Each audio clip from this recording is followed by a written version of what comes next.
Hi, to use Recorder app on your OnePlus Nord free, as a first step, let's find it. For that, I'm gonna swipe up to open the list of apps, and here use the search bar to type in manually Recorder. Here it is.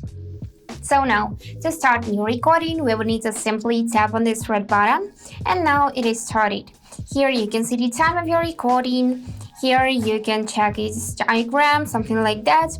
And also you can highlight important moments by pressing the mark or photo mark options.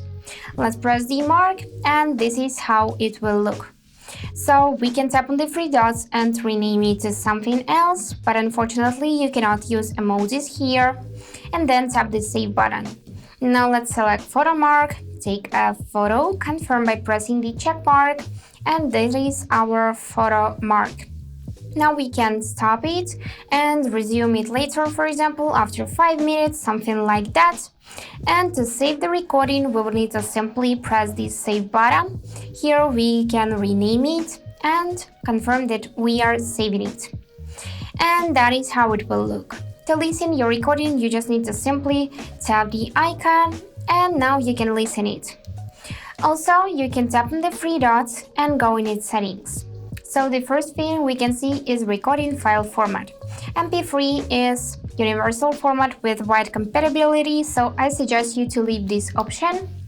And now in the recording mode, we can see three options: standard, best for general use, meeting, best for recording from a distance, and interview, best for recording voices near your device. To switch to another option, simply tap it and it will be immediately saved. Also here you can enable photo mark suggestions, and here you would need to allow access to the photos. Here you can check information about recorder, and let's go back. And here we can see this receiver mode. Tap here and now we can see the speaker mode.